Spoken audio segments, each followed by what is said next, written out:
మనోజ్, నువ్వు నా బిడ్డవి. లక్ష్మీ ప్రసన్న, విష్ణువర్ధన్ బాబు, మనోజ్ కుమార్. నిన్ను ఎలా పెంచానురా నేను? అందరికంటే నిన్నే గారాభంగా పెంచానురా. నీకే ఎక్కువ ఖర్చు పెట్టి చదివించాలని ప్రయత్నం చేశానురా. నువ్వు ఏది అడిగినా నేను నీకు ఇచ్చానురా. కానీ ఈ రోజున నువ్వు చేస్తున్న పని బిడ్డల గుండెల మీద తంతారంటారే, అలా తన్నేవరా. మనసు ఆవేదనతో కింగిపోతుందిరా. నేను మీ అమ్మ ఏడ్చుకుంటున్నావురా.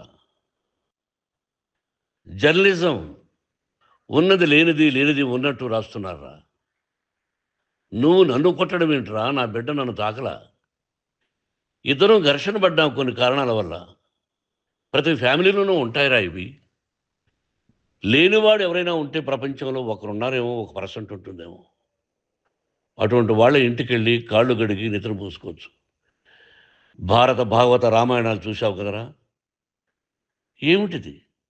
మీ అమ్మ ఎంత కుమిలిపోతుంది ఈ రోజున హాస్పిటల్ చేరింది. నీ వల్ల హాస్పిటల్ చేరుతాను. చూడు మనోజ్, నీకు అన్నీ ఇచ్చినా ఈ రోజున నువ్వు నా గుండెల మీద తనడమే కాకుండా అపకీర్తి తీసుకొచ్చావు. ఏదేదో రాశావు, ఏదేదో చెప్తున్నావు.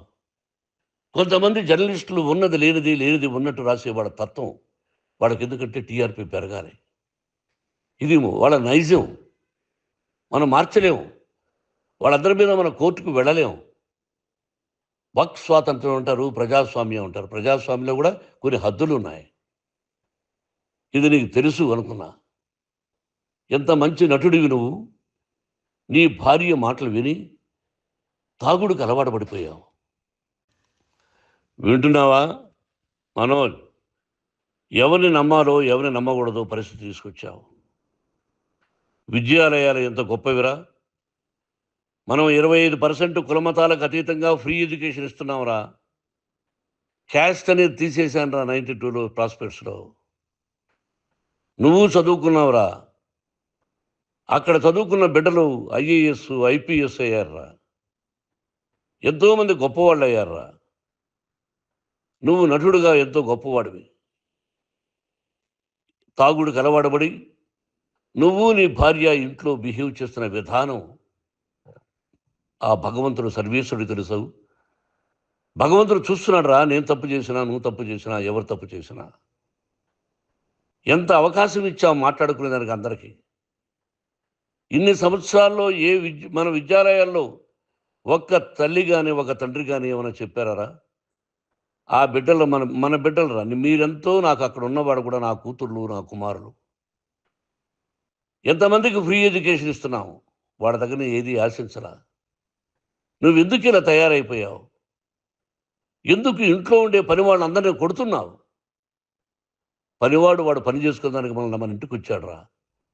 ఆ పనివాడిని కొట్టడం చాలా మహాపాపంరా. నేను వేరురా. నేను దండించడం వేరురా. నేను ఎవరిని ఆ చిన్న వాళ్ళని కొట్టి ఇచ్చేసి చేయలేదురా. సినిమా ఇండస్ట్రీలో మోహన్ బాబు కొడతాడు, తిడతాడు అంటే అది షూటింగ్లో జరిగి ఉండొచ్చేమో. కానీ ఇంట్లో ఉండి 10 సంవత్సరాల నుంచి 20 సంవత్సరాల నుంచి పనివాళ్ళు ఉన్నారు. నేను ఇంట్లో లేని సమయంలో వాళ్ళందరినీ కొట్టి వాళ్ళ ఫోన్ లాక్కొని ఒకడైతే చచ్చిపోవాలి. వాడు పోలీస్ కంప్లైంట్ ఇచ్చి ఉండొచ్చు. నేను వద్దు అని వాడిని బతిమాలాడు. పోలీస్ కంప్లైంట్ కూడా ఇవ్వలా. ఇంకైనా నువ్వు నీ భార్య మారి బయట ఉండండి రా అన్నాను నేను.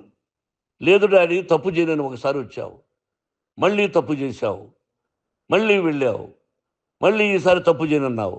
ఏమండి వీడు తప్పు చేయడం అని మీ అమ్మ చెప్పింది. ఇంట్లో పెట్టుకున్నా. మళ్ళీ నువ్వు చేస్తున్నది, ప్రతిరోజు నువ్వు తాగుతున్న విధానం నీకే తెలుసు. ఇది ప్రజలు నమ్ముతారా లేదా అనవసరం నాకు. నేను నీకు చెప్తున్నా, ఇంతటితో పులి స్టాప్ పెట్టాలి.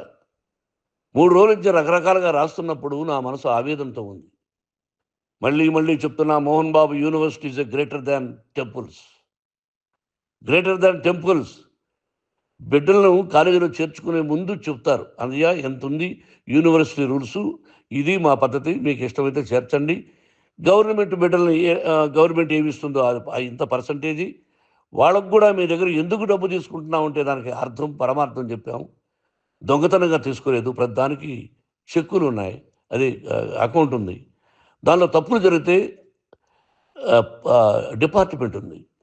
కాలేజీలో ఇంకేదైనా తప్పు జరిగితే గవర్నమెంట్ ఉంది. ఇవన్నీ నీకు తెలుసు. ఈ రోజున ప్రపంచంలోనే నెంబర్ 1గా చేయాలని మీ అన్న కష్టపడి ఇతర దేశాల్లో నెంబర్ 1 యూనివర్సిటీ టైఅప్ చేశాడు. ఈ రోజు నువ్వు చేసిన విధానం ఏమిటి? నువ్వే ఒకప్పుడు నాకు ఇవి ఏమొద్దు నేను యాక్టింగ్ అన్నావు.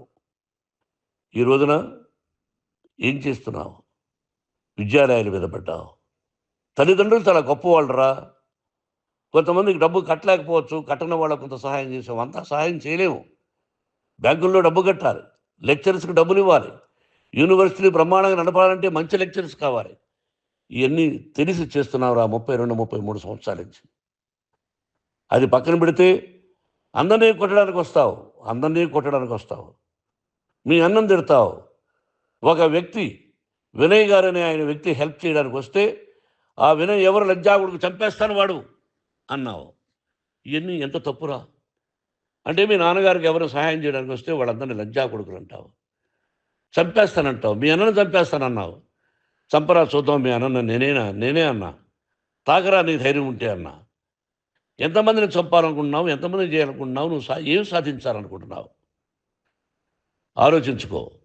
ఈ ఇంట్లోకి అడుగు పెట్టడానికి నీకు అధికారం లేదు. ఇది నా కష్టార్జితం. మా నాన్నగారు 10 రూపాయలు 10 పైసలు కూడా ఇవ్వలేదురా. మంచి జన్మనిచ్చాడు మా నాన్నగారు. మద్రాసుకు వెళ్ళి వీధుల్లో అడుగు తిన్నాను రా. ఒక పూట కూడా భోజనం లేకుండా అడుగు తిన్నాను రా. న్యాయంగా మోహన్ బాబు తిడతాడు కొడతాడంటారు కానీ మోసగడనం లేదురా. నీట్ పార్లమెంటేరియన్గా బయట వచ్చాను రా. నువ్వు నా పరువు ప్రఖ్యాతులు మంట కలిపావు. ఏమిటి నేను చేసిన అన్యాయం? నీకు జన్మనిచ్చాను. అదా నేను చేసిన పాపం. అందుకే ఇది నా ఇల్లు అన్నావు నువ్వు. నీ ఇల్లు కాదు. నీ కష్టార్జితంతో నువ్వు సంపాదించుకున్న ఇల్లు నీది. ఇది నా డబ్బు, నా కష్టార్జితం. నా కష్టార్జితంలో నేను పిలిస్తేనే మీరు ఇంట్లోకి రావాలి. అటువంటిది పోగొట్టుకున్నావు నువ్వు. ఆస్తులు అంటావా? ముగ్గురికి సమానంగా రాయాలా లేదా అది నా ఇష్టం. ఆస్తులు ఇస్తానా, లేకపోతే గంగపాలు చేస్తానా, లేకపోతే ఎవరికైనా దానధర్మాలు చేస్తానా, అది నాకు సంబంధించిందిరా. నా కష్టార్జితం రా. మీరు చేస్తున్న విధానం గుణగణాలు కావాలరా. మందు తాగచ్చురా. ఎంత తాగాలి? నేను కూడా 1 or 2 పెగ్స్ తీసుకుంటా. ఇది తప్పు కాదు, జనానికి తెలియాలి. నా డబ్బు ఇది. తాగి ఎవరిని కొట్లా. తాగి నేను తింటున్నా. అది ప్రజలకు అక్కర్లా. నేను తప్పు చేస్తేనే ప్రజలకు కావాలా. ఇవన్నీ ఉన్నాయిరా. ఇవన్నీ తెలుసుకో. జర్నలిస్ట్ సోదరులారా, మీకు నా గతాన్ని తెలుసు, నా భవిష్యత్తు, నేను ఎక్కడి నుంచి వచ్చాను కూడా మీకు తెలుసు. ఈ రోజున మీరు రాస్తున్న విధానం, నా బిడ్డ నన్ను కొట్టాడన్నారు. ఎంత తప్పు. ఈ రోజున నా బిడ్డ మీద కోపంతో అవును చెప్పచ్చు. కాదు, వాడు నా మీద చెయ్యెత్తలేదు. నేను ఘర్షణ పడ్డాం. ఘర్షణ వేరు, కొట్టుకోవడం వేరు. గాయాలతో హాస్పిటల్కి వచ్చి కుంటుకుంటుగా నడిచాడు. మళ్ళీ ఏమని పోలీస్ స్టేషన్కి వెళ్ళి చెప్పాడు. ఎవరో 2 ఉన్నారు, వాళ్ళిద్దరూ నా మీద దాడి చేశారన్నాడు. నా ఇంట్లో పనిచేస్తున్న వ్యక్తుల గురించి పోలీస్ స్టేషన్కి వెళ్ళి చెప్పవలసిన అవసరం అతనికి లేదు, హక్కు లేదు. పోలీస్ డిపార్ట్మెంట్ కూడా తెలుసుకోవాల్సిన విషయం. నా ఇంట్లో ఉండే వర్కర్స్ మీద నేను కంప్లైంట్ ఇవ్వాలి. నువ్వు పర్మిషన్ లేకుండా నా ఇంట్లోకి నువ్వు చొరబడి ఈ ఇల్లు నాదంటూ ఇంట్లో పనిచేస్తున్న వర్కర్స్ మీద కంప్లైంట్ ఇచ్చావు. అది ఎంతవరకు పోలీసు న్యాయమో రూల్సో చూద్దాం. పోలీస్ డిపార్ట్మెంట్ ఇంటికి వచ్చింది. వాళ్ళకి రాశాను ఉత్తరం. అయ్యా, నేను సీనియర్ సిటిజన్ని, నాకు రక్షణ లేకుండా ఉంది. నా బిడ్డ వల్ల నా ఇంట్లో నుంచి నా బిడ్డను పంపించేసి ఇది నా ఇల్లని. వాళ్ళు నాకు సమాధానం ఇవ్వలేదు. ఇవ్వకపోగా ఎవరిని పట్టించుకోలేదు. ఇప్పుడు పోలీసు వాళ్ళు వచ్చి ఏమండి రూల్స్ ప్రకారం నా బిడ్డ ఇంట్లోకి రాకూడదంటే మాకు హయ్యర్ అథారిటీ వాళ్ళు ఫోన్ చేశారు. మీరు ఎవరిని స్టాప్ చేయొద్దండి, బయట నుంచి ఎవరైనా వస్తే వాళ్ళని స్టాప్ చేయండి అన్నారు. 2 రోజుల నుంచి 10 మంది 20 మంది వస్తున్నారు. వాళ్ళు అలా చూస్తూ నిలబడ్డారు. వాళ్ళు ఫోటోలు తీసుకున్నారు. వాళ్ళ మీద మళ్ళీ వదిలేస్తున్నారు. ఎవరిని నిందించాలి? But I give respect to the police department. వాళ్ళకి ఏ అధికారి ఫోన్ చేశాడో, ఆ అధికారికి ఏ పొలిటీషియన్ చేశాడో అది వాళ్ళకే వదిలేస్తున్నా. కాబట్టి వాళ్ళు పోలీస్ కంప్లైంట్ ఇచ్చినా కూడా మేము సంబంధం లేదని అంటున్నారు కాబట్టి నేను నా బిడ్డను నిన్ను నాపు చేస్తున్నా. నువ్వు ఇంట్లోకి వచ్చే అధికారం నీకు లేదు. నువ్వు వచ్చి నీ బిడ్డను తీసుకెళ్ళు. సంతోషం. నువ్వు రాలేదు, నీ బిడ్డను జాగ్రత్తగానే చూసుకుంటావు. Take care your daughter, that's all. మీ అమ్మ హాస్పిటల్లో అడ్మిట్ అయింది. రేపో ఎల్లుండో మీ అమ్మను పిలిపించి బాగైన తర్వాత ఇదిగో నువ్వు నీ కొడుకు బిడ్డను తీసుకెళ్ళి వాడికి అప్పచెప్పని చెప్తాను పోలీసు వాళ్ళ ఆధ్వర్యంలో. ఇది 100% జర్నలిస్టు సోదరులారా, పులి స్టాప్ పెట్టండి. మీకు కుటుంబాలు ఉన్నాయి, మీ యజమానులకు కుటుంబాలు ఉన్నాయి.